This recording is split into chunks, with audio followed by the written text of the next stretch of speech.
I mean, listen, can we talk about Russ for a second? We didn't talk about it too much on the last pod.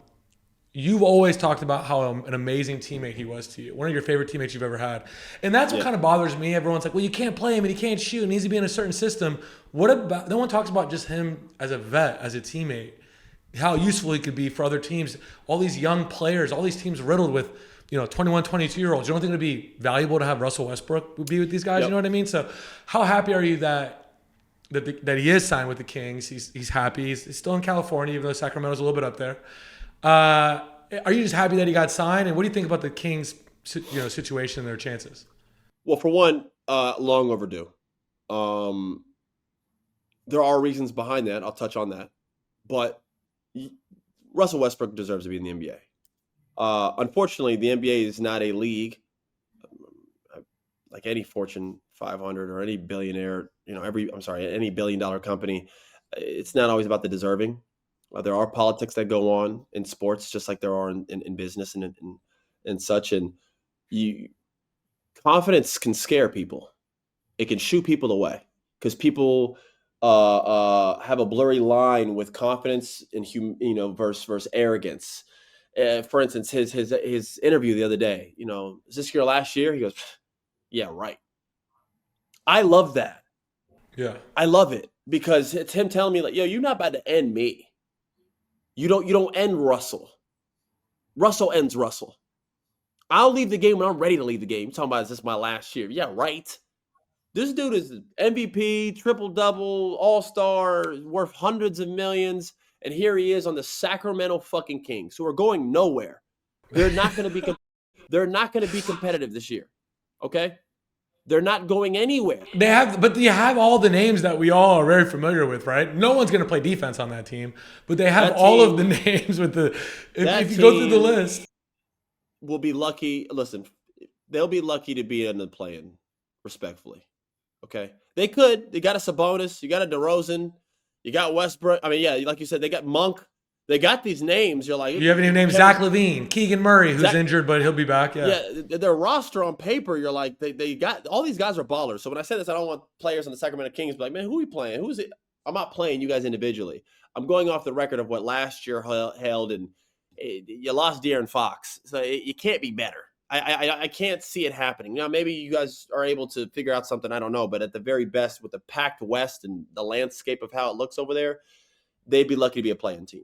I would like their team in a Rico Hines pickup game. That's where I like to see those guys together. In a Rico Hines, Remy Workouts summer run, yeah, they would be dangerous. Zach LaVine, DeMar DeRozan, Monk, they would be very dangerous in a street ball or a pickup game. But no, I to see a guy like that have that type of energy about himself, like, yeah, right.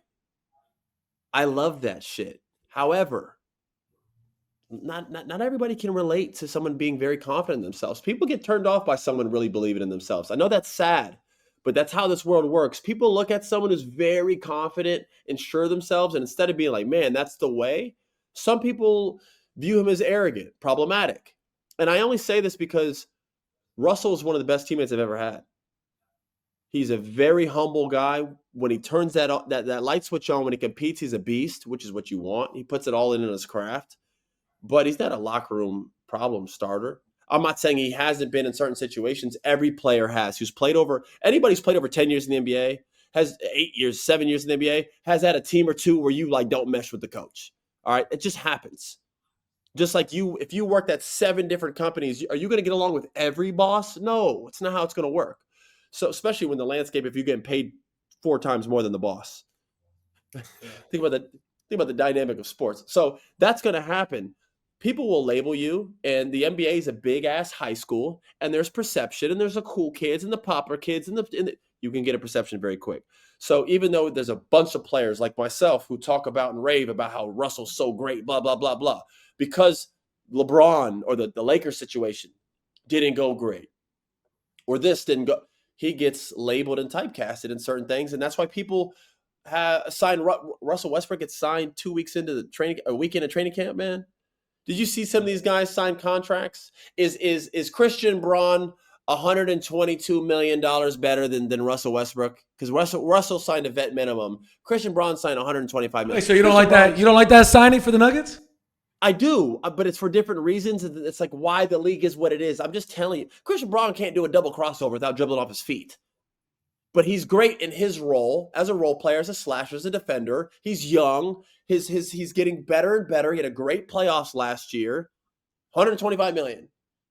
Russell Westbrook's numbers were better than Christian's last year. He couldn't get on the team. Do you understand what I'm saying? And so I understand what you're saying, but I mean, I would also understand why the Nuggets had to sign him, right? You're always pressured. I get it. But it's and when you pay a guy like that, you're building an asset. So now Christian Braun is a very tradable asset. He's $125 million. And you have there's always pressure to sign the guys you draft. I think that's the big thing. Okay, then so there's politics involved, is what I'm saying. Well, as a GM, you want to look like you made the right decision. Okay, so it's not about the team; it's about you. Even though their GM got fired, but that's they don't even have a GM. The GM's Nicola. I don't know who the GM is over there, but that's the point. There's always something involved that's more than just basketball. His stats are better than Christian Braun's damn near all across the board. Christian Braun got paid $122 million more than Russell. Is Christian Braun better than Russell Westbrook? I don't know. In a certain role, maybe in some aspects no. Is he $122 million better than Russell? No, it's not about that. Should Russell Westbrook have been signed a week into training camp? No. But is his locker room presence is there a little bit more motion that follows Russell? For instance, are there a lot of guys that you can sign 1 week into training camp that'll be the 14th guy, won't have a problem, will work hard every day. If he plays, he could be solid. Yeah, there's a million of those guys. They signed. Russell, there's more, he draws a lot. There's a lot of gravity that follows him. He's a superstar, once was. Now he's not in that role. Mentally, where's he at with that? Is he okay not playing? It's different if a guy named Joe Schmo who doesn't play comes in the locker room and yells at the coach, man, I want to play. Coach will be like, f*** out of here. You can't f*** out of here, Russell Westbrook. Russell Westbrook got more traction than the head coach there. That reminds me of when Tim Tebow couldn't get signed, and NFL teams are like, man, maybe he's an NFL player, but if we bring him here, then the crowd's chanting for him to play. If he doesn't play, it's a circus. It's why Shador dropped all the way to where he was, because of look what's happening right now at the Browns. Every time he opens his mouth, or the other day when he did it, look what traction. Look at the gravity that follows them. Right. So they penalize someone like Russell. Russell had a big enough role last year for a playoff team to where he should have been signed second wave of free agency. Let the current superstars sign first, like he used to be. Now, towards the tail end of his career, he's still in the second wave. He's a valuable role player for the Nuggets last year. Their season even turned around in certain aspects because he was playing very well. He had multiple triple doubles last year, and he just signed to the Sacramento Kings. Okay, so I'm telling you, like the people penalize because he's not your typical role player, and that the gravity that comes with him is a little bit more expensive than what you're paying him. So guys don't want to do it. I know this because I was this. I was never Russell Westbrook. So I was never a superstar Hall of Famer like that. But my name and the gravity of what came with me outweighed what teams are willing to deal with or thought. So people just be like, I don't know if I want Austin as our 12th, 13th guy in the locker room. He's not going to be Garrett Temple. He's a little bit more outgoing. He might talk a little bit. I also, half these kids watched him play in this mixed. I don't know if his voice and this is what happened with me. And I was pushed out. Yes, I played 11 years. Everyone who knows anything about basketball knows that right now you could take the back five of each team and I would fry them right now. And I'm 2 years out of the league and I would fry. I just went to a Bucks practice and I saw 3 players I've never fucking heard of. And I knew right then I was better than them.